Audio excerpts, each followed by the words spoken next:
Hey, look, one of my favorite games to play as a family is sardines. And just in case you're not familiar, the way sardines is played is one person hides, and then everybody else has to get up and go looking to find that one person. And if you're the person hiding, you don't yell out. What you do is you go and you quietly squeeze into somewhere, and then what is the most fun is to put yourself in some sort of position that when everybody else begins to find you, they have to squeeze in with you. Right? And the idea is for them to hide alongside of you. And so what you end up with is everybody hiding in one place and one poor soul searching, like, where did everybody go? And they're all like crammed in a bathroom stall somewhere or something like that, or in a closet at home, hence the name sardines. And I'll tell you this, when I play a game, I am in it to win it, man. And so I will hide really well. I get myself all like cloaked up and everything. I stuff myself into a closet somewhere, and inevitably what happens is time goes by and time goes by and time goes by, and suddenly hiding doesn't feel as fun because nobody's close. Right? Nobody's like looking for you. And so what I begin to do is I start making a noise, right? Not this like loud, not oh y'all oxen free, like this like that's the best is when the kids are really young and they're like looking around and playing with the lights off. You give this like bear sound and they jump as if an actual bear is in the house. And it's like, who did you think that was? It's like, I don't know, Dad. And, they all go running off screaming. So it's funny when we do that and like when we play in a game. But here's the deal. In real life, hiding can get heavy quick. Right? A lot of us know how to keep people at a distance. When things that we will do is we will hide behind anger, we will hide behind humor, we will hide behind busyness and silence or competence or that four-letter word, I'm fine. And after a while, you start wondering if anybody's looking anymore. And so today, on Father's Day, in a series that we've called Tough Questions, I want to ask the question, does God actually care about someone like me? And I don't mean the version that has it all together, not the version that we post, like that actual person, that part of your story that you want to hide, the one that's making noises while hiding because you want to be found, just not too easily. So we're going to jump into a story today in the book of Mark in our Bibles, Mark chapter 5. And this story gives us the story of a man who, he is past making noises. He's past dropping hints. He is coming apart, and he is just to the point where he is full on embracing his coming apart. Now, I want to set the scene a little bit so that we understand like the context with which we are jumping into. And what has just happened, immediately preceding the story that we're reading this morning in Mark chapter 4, the immediate context is Jesus has just been napping in a boat. He had his head on a pillow in the back of a boat while this huge storm settles in on the lake. It hits the boat, and his disciples, his students, his closest followers are in the boat, and they panic. And they wake Jesus up. And Jesus, he with a word calms the storm, and it scares his disciples because they ask the question, who is this guy that even the wind and the waves obey him? So you could imagine just a little bit how like frightened they are. Well, this guy just spoke to a storm and it did what he told it to. And this is what happens, Mark chapter 5, starting in verse 1. We're going to read the first 5 verses right now. He said, So they, the disciples and Jesus, they arrived at the other side of the lake in the region of the Gerasenes. When Jesus climbed out of the boat, a man possessed by an evil spirit came from the tombs to meet him. This man lived in the burial caves, and he could no longer be restrained, even with a chain. Whenever he was put into chains and shackles, as he often was, he snapped the chains from his wrists, and he smashed the shackles. No one was strong enough to subdue him. Day and night he wandered among the burial caves and in the hills, howling and cutting himself with sharp stones. Pause for just a second. Jesus and his disciples, they cross the lake, they get out on the other side, and as soon as he gets out of the boat, a man comes running to meet him. And Mark does not soften this guy for us at all. It's not like, hey man, you got something on your face, right? Like, I mean, he is telling us, this guy comes and he is howling himself, he is cutting himself, he had lived in the burial caves. Like, it takes a special kind of person to post up in a graveyard, right? Right? When somebody tells you they live on the wrong side of the tracks, like we go like, oh, but this guy, his mailing address is the tombs, it is the graveyard. And on top of that, he had been cutting himself. They had tried to restrain him before with chains and shackles, and it said that he smashed out of every single one of them. Night and day he's out there among the tombs, crying out and hurting himself with stones. And Mark says that this man was hurting. And so, like, here's the deal.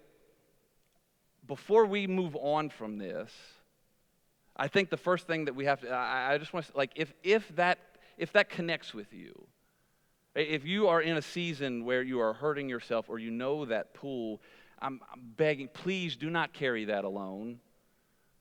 Right? That pain is real. And what I'm hoping that you're going to see from the rest of this story with Jesus is you are not too far gone to rescue your story. I really want to encourage you, man, please come find me after service or email me. Like, and if today's urgent, and I would encourage, please, like, call or text 988 right now. Right? Is real help. Somebody will answer and can help get you connected and help get you into a better story. Right, one of the things that we're really serious about here at Anthology is we take the Bible really serious, which means we don't just walk past of the stories that make us uncomfortable. Right? And this might be one of those stories. But the reason why we don't just walk past those stories, we don't walk past this story, is Jesus doesn't walk past this man. Right? This guy isn't just like the town's bad kid. Mark is describing someone who is suffering. Something has taken over him, and it is destroying him from the inside out.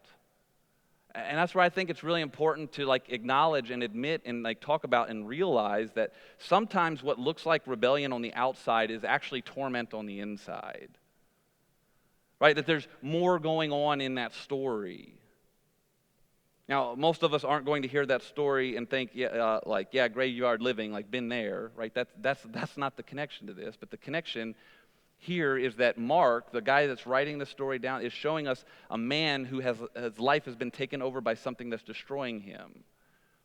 And while our stories may not look like his exactly, most of us know what this feels like when something gets more control over us than we'd like to admit.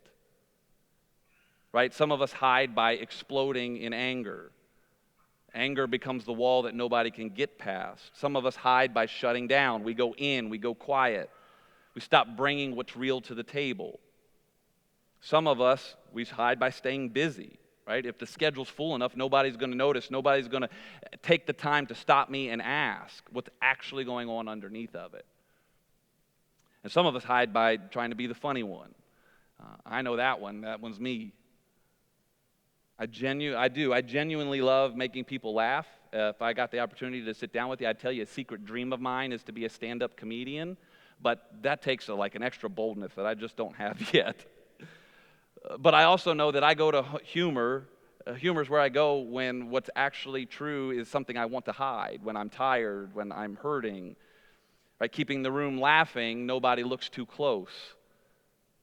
And so none of those things, the anger, staying busy, none of that gets you chained up. And none of it makes headlines, but from the outside, it just looks like life.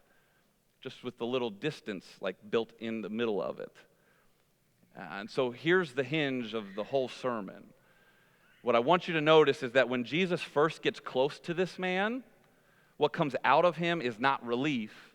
What comes out of the man is resistance. Right, look what happens next in verses 6 and 7. So it said, when Jesus was still some distance away, the man saw him, ran to meet him, and bowed low before him.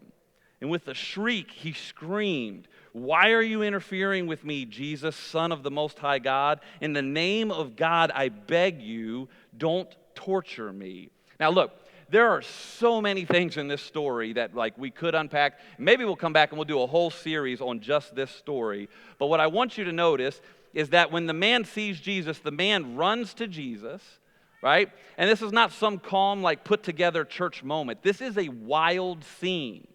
Like we read this and it's like, oh, like he says, oh, Son of the Most High God. No, he's shrieking.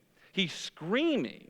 Like this is a chaotic scene. He says, what do you want from me? Why are you interfering?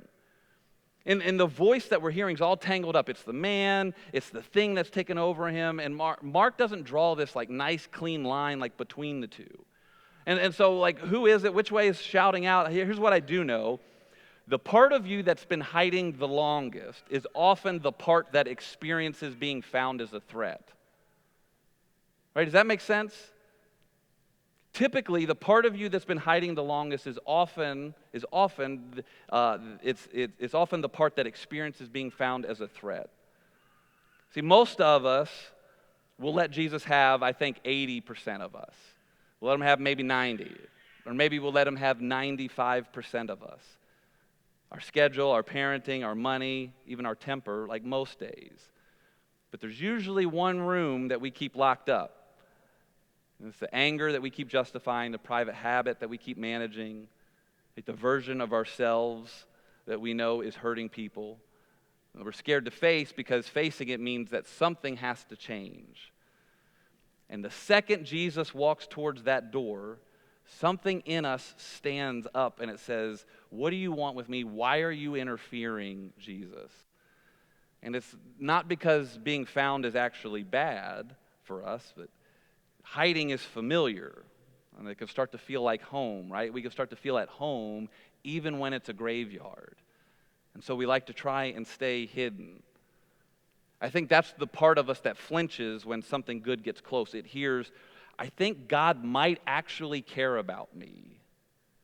And the gut response is, yeah, right.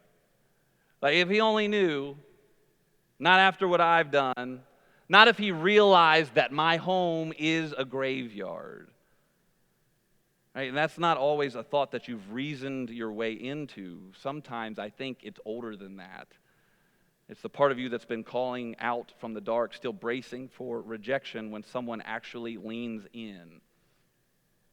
And so here's the question that I want you to hold on to, that I want us to hold on to, that I'm trying to wrestle through is, what part of your story do you think would make God back away?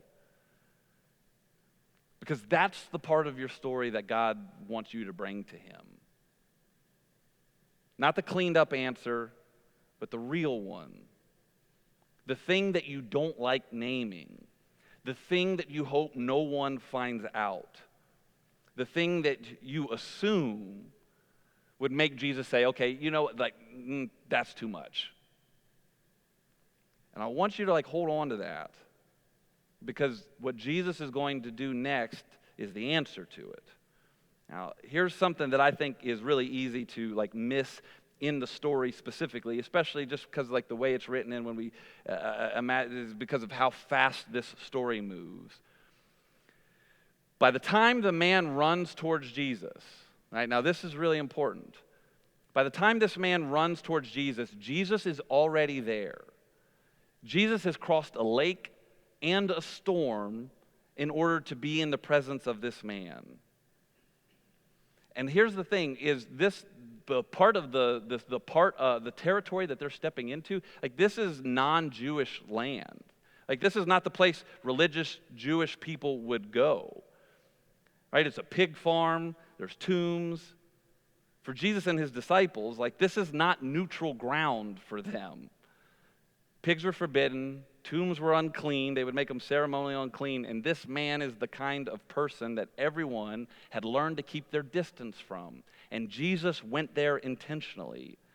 Everything about this place said, you do not belong here, and neither does your God. And yet Jesus got out of the boat anyway. Before this man ever ran towards Jesus, Jesus had already crossed the lake to him. Guys, this is not a story of a desperate man who finally found his way to God through sheer effort. It's a story of Jesus going first. Right? Before the man had done a single thing to deserve it, to clean himself up for it, or earn it, Jesus shows up. And so here's the question that's underneath the question that we started with, because a lot of us assume that somewhere deep down that God is waiting, like we can come back to God once we get that nice, neat, cleaned up version for us. Get your act together, and then God will be interested. But Mark 5 says different.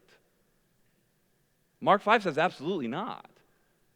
Like Jesus shows up while the man is still a mess, still tormented, still isolated, still by every account not okay.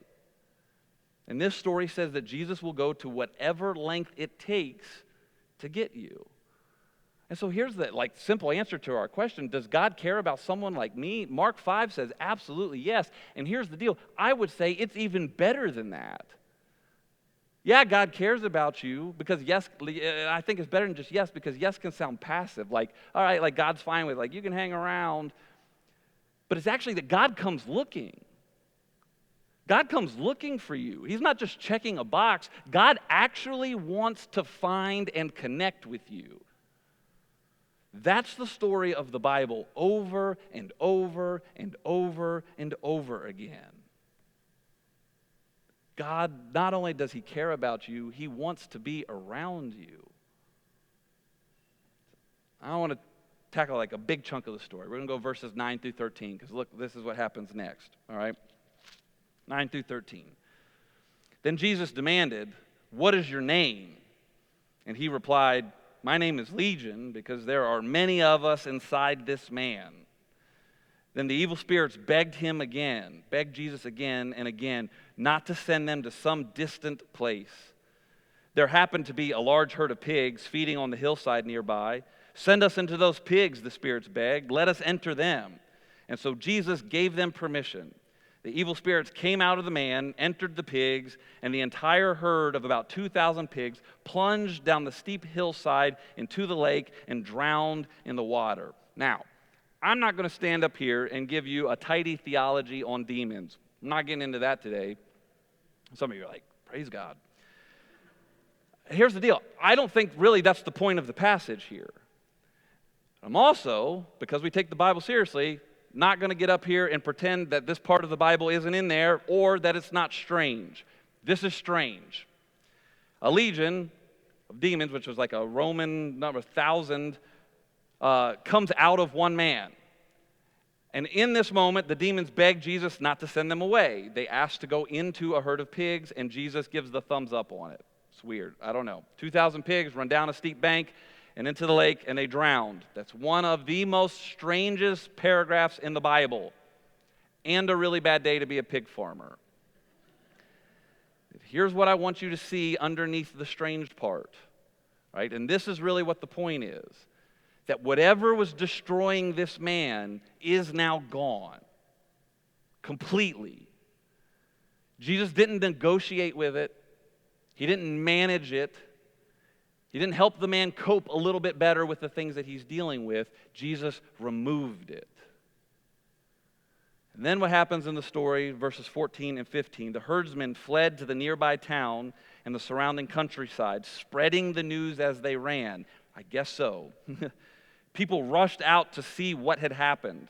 A crowd soon gathered around Jesus, and they saw the man, notice this, they saw the man who had been possessed by the legion of demons. He was sitting there, fully clothed and perfectly sane, and they were all afraid. So they panic, and people run out, and they scream about what has happened, and people come back, and they come out to see what had happened, and what they find is the man, and he's sitting, clothed, and in his right mind. Now, look, when I read my Bible, I write all in my Bible, and I think you can kind of see it, but this is the part of the story we're looking at. And I want to camp out on this word sitting for a second, because that's really what stuck out to me. Right? The town had tried to restrain him, and Jesus restored him. Right? Think back to how Mark described him at the beginning of this. He lived among the tombs, crying out, hurting himself, uncontrollable, and now he's sitting. It doesn't read to me like a man that just calmed down a little bit. It reads to me like for the first time in who knows how long, this man is at peace. Right? The town had tried to restrain him. Jesus restored him. Those are not the same goals. Restraint says, let's see if we can't like make this less disruptive. But restoration says, let's make this whole. I think a lot of us think of following Jesus as in mostly like restraint terms. Things that God wants to keep us from doing. Stop doing bad stuff, become less embarrassing, less destructive, less of a problem. And that's not nothing, but it's small. Right? That's the town's goal. That's not Jesus' goal. Jesus doesn't settle for making your life more manageable. He comes to make you whole. He comes to make us whole. For those of you who've had people try to fix you, manage you, or hand you a list of everything that you need to work on, they may not be wrong. Those may be things that you need to work on, that Jesus wants to work on. The stuff that they pointed to might be real, but they may not have known how to actually help you change. And the difference is, Jesus knows how. Jesus knows how. He's not interested in giving us a more manageable version of the same mess. He's interested in giving us our life back. Sitting, clothed, in his right mind, home. That's what happens here. And this is the part where I would just like the story to end. Right? Because it's like, hey, cool, happy ending. Ah, credits roll. It's all good. But that's not what happens, because we still got really 4 verses we're going to look at. Verse 16, this is what happens next.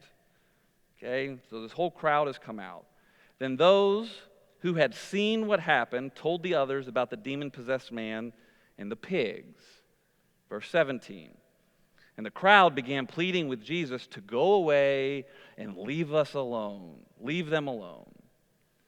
As Jesus was getting into the boat, the man who had been demon-possessed begged to go with him, but Jesus said no. See, the people who saw it, right? This is really important here. The people who saw it, they're still not relieved, right? Like they're rattled in this moment.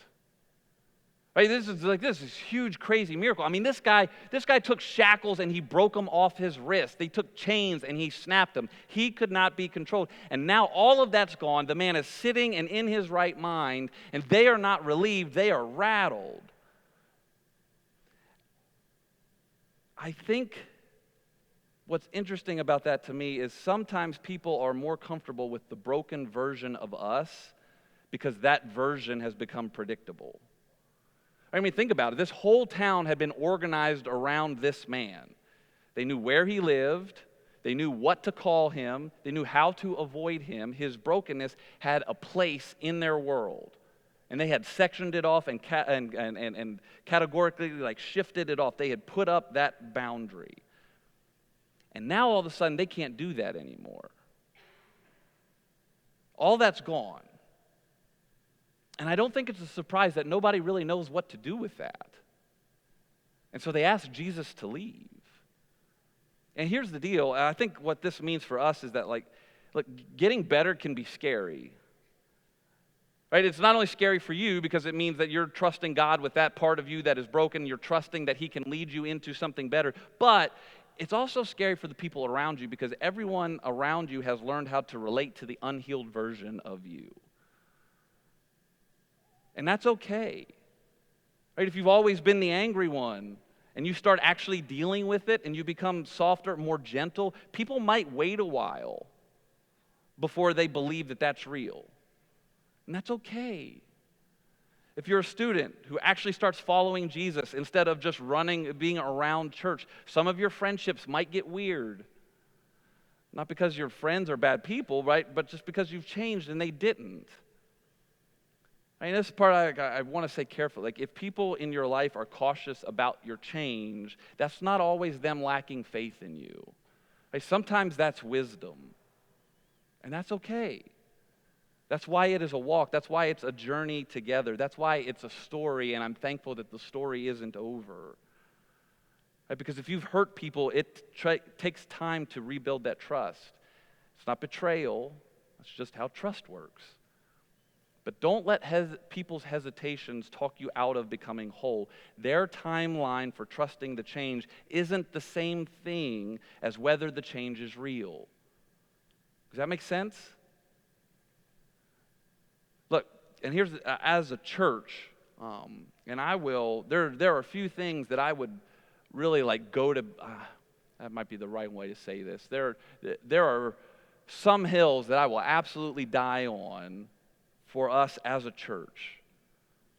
And we will always be the kind of church that goes towards people like Jesus does. Guys, we've got to make room for honesty while people are still in process. We will still tell the truth, right? We will still call each other toward Jesus, but we're not going to throw people away just because they're still in process. And if you have followed Jesus for a while, this story here should mess with us a little bit. Because I think the question that we have to ask is, who have I stopped going toward? Right? Who have I stopped praying for? Who have I quietly decided probably cannot and will not change? And we tell the truth, we keep wise boundaries, we do not pretend that a hurt didn't happen, but we also don't get to write people off like Jesus is done with them, because I'm telling you, he is not. Right? And that includes people that frustrate us, includes people that have made a mess. And I think the reality is, if we're willing to be honest and vulnerable with each other, it includes us too. So what exactly happens to the man? Verse 18 says, as Jesus was getting into the boat, the man who had been demon-possessed begged to go with him. But Jesus says, no, go home to your family and tell them everything that the Lord has done for you and how merciful he has been.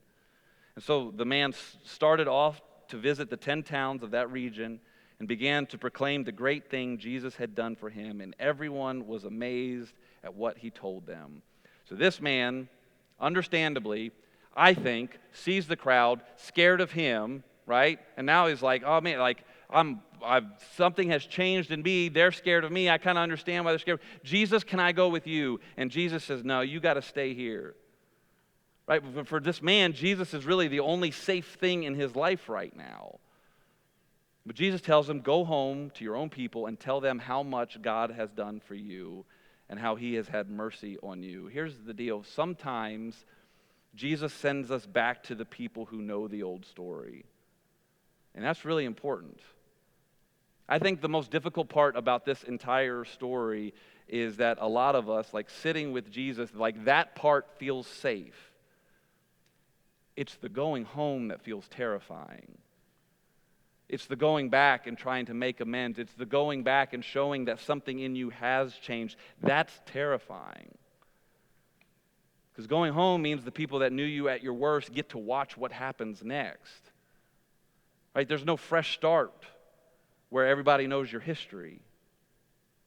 The apology, the conversation, that slow rebuilding of trust, all of that happens in front of the people who have every reason to be skeptical.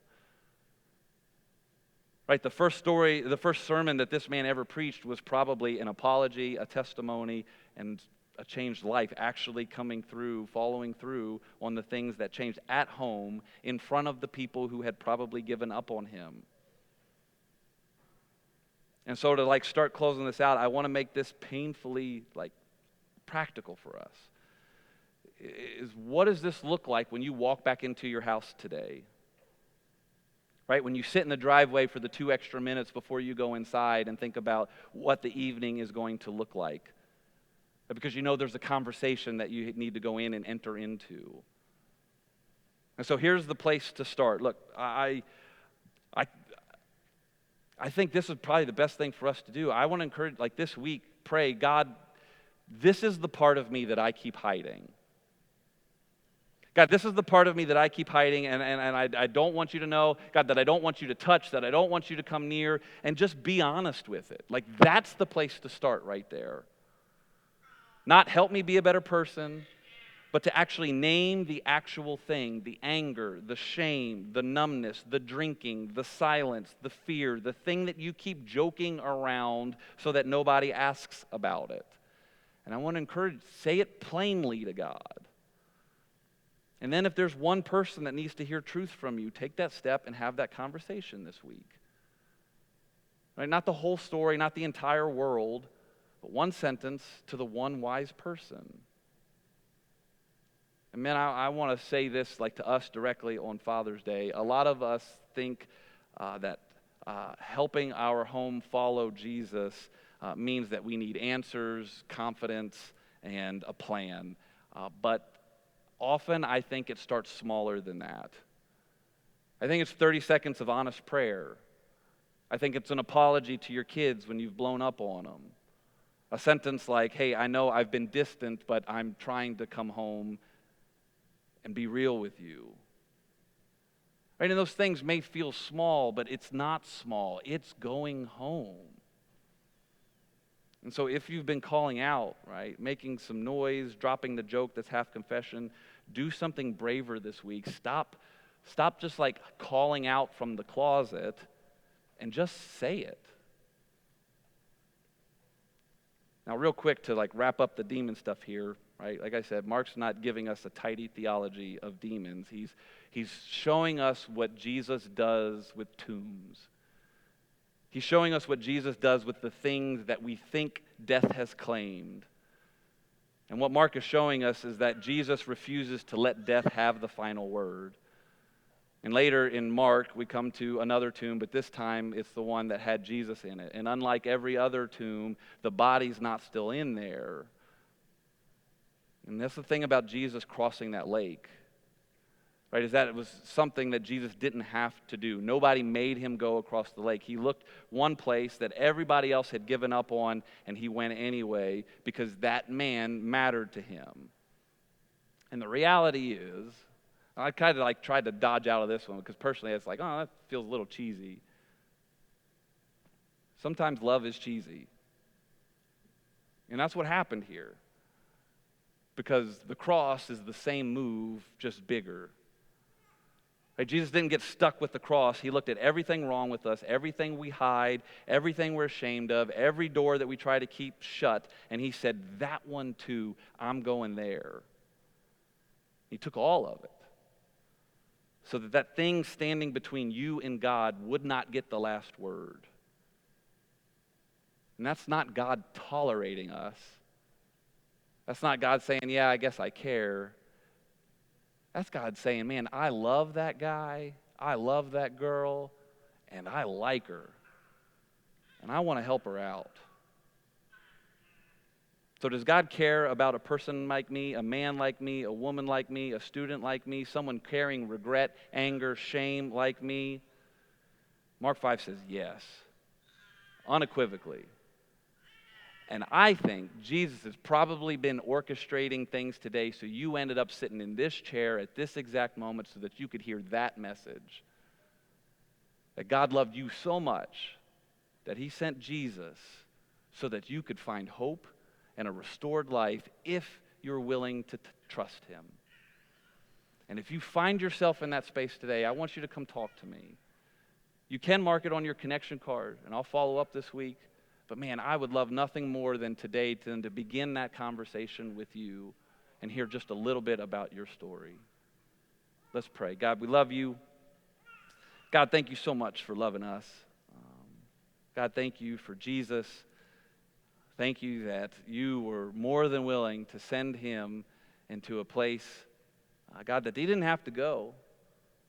God, so that we could see that not only do you care about us, God, but you like us and you want to help us find life. God, be with us today and help us, God, to honor you with everything we think, say, and do. It's in your Son's holy and awesome name we pray. Amen.